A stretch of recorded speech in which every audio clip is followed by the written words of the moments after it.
Tim Schmidt. I'm your interim township manager, and I wanted to bring you up to speed on a few events that are happening as we move into summer here. First and foremost, the Outdoor Farmers Market is back. I've already spent a couple $100s at the first one last week, and so every Saturday morning from 8 to 2, dozens upon dozens of vendors come out and share their wares with you at the marketplace on the green along Central Park Drive. I personally enjoyed the bread this time and several baked goods, but veggies are coming into the season, and my daughter wants to get a tomato plant next week, so we'll have to grab one of those. Also coming up on 517 Day is our first annual Songwriter Showcase at Marketplace on the Green. Starting at 6 o'clock, there'll be an open mic night for people to come and sing an original song that they'd like to perform in public.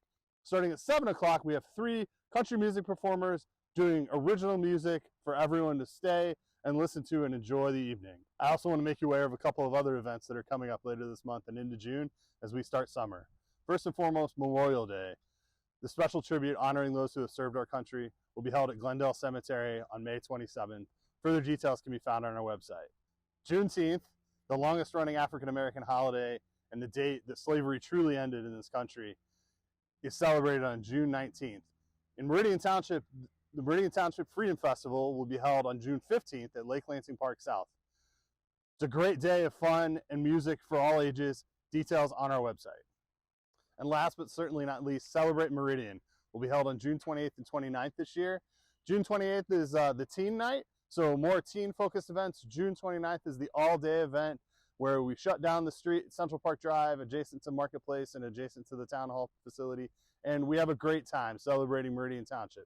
Details on our website, and look forward to seeing you at all of these great events this summer. Up next is Chief Hamill talking about the status of the emergency sirens throughout the township. My name is Mike Hamill, the Fire Chief of Meridian Township Fire Department, and we're here today to talk about our siren project.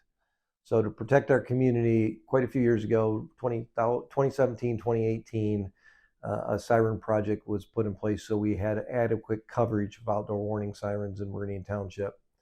I was hired here in 2018, and since then we've installed 6.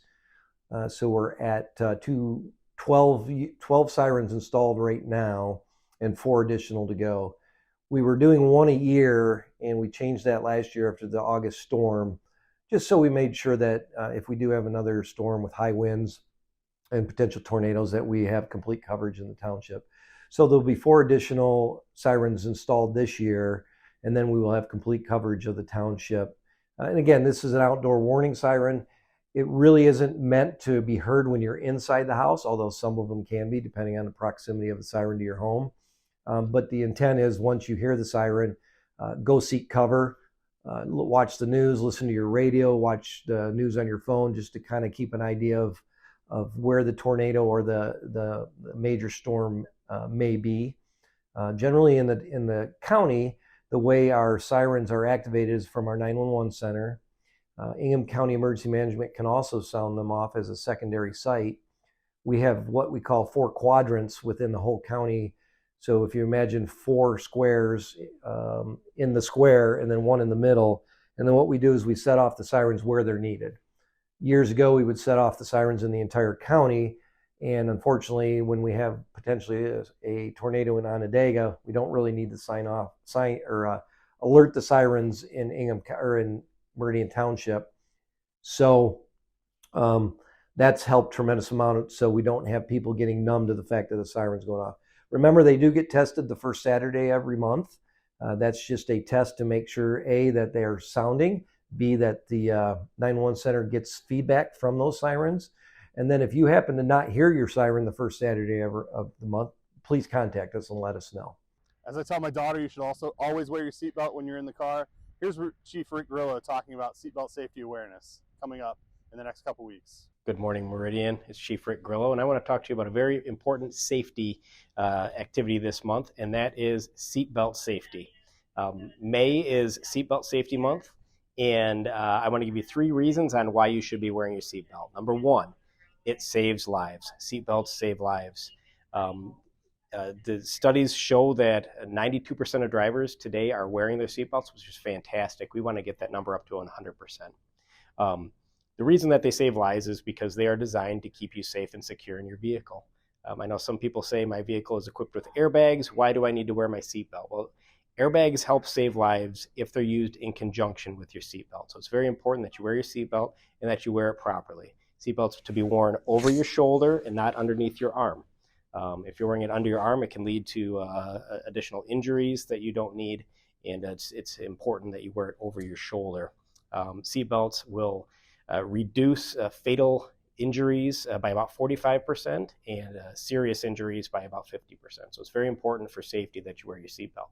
Second, we want to make sure that we are setting good examples for our kids. So most everybody uses a car seat or a booster seat when their kids are little, but if you aren't wearing your seatbelt, you're already setting a bad example for your kids. So number two, we wear it because we want to set a good example for our children.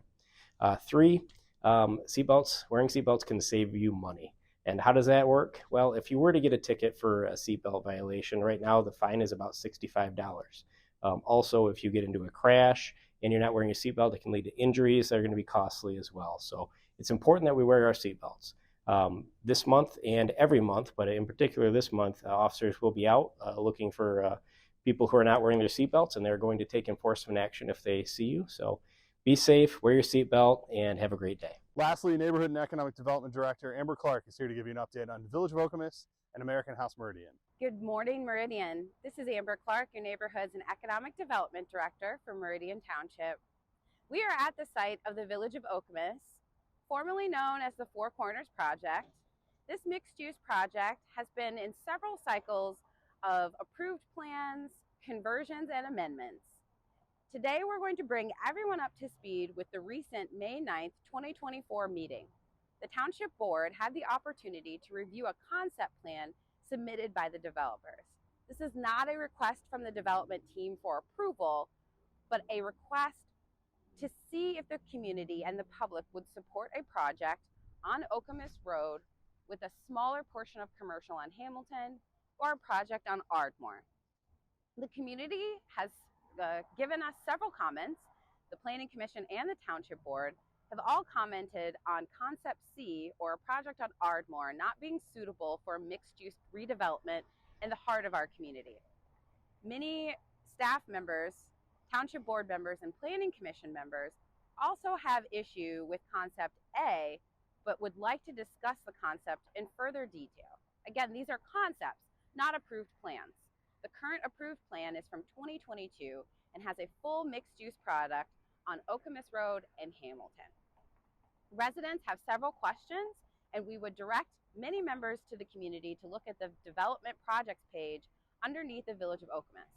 Underneath that headline, you can find several references to approved plans, to approved brownfield plans, to Township Board meetings, to Planning Commission meetings, and all of the project updates to this point.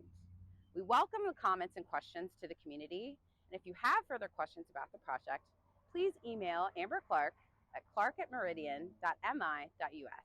Thank you. Behind me is the American House Meridian Mixed-Use Senior Living Community Project.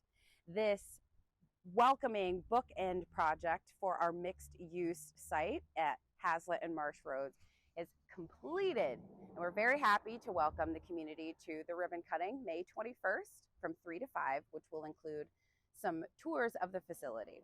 This site is very exciting for the Hazlitt area as we are bringing in the mixed use. So the first floor is commercial and open to the public, and a myriad of opportunities and activities on the first floor, with the 3 floors above it reserved for the independent seniors living in the community.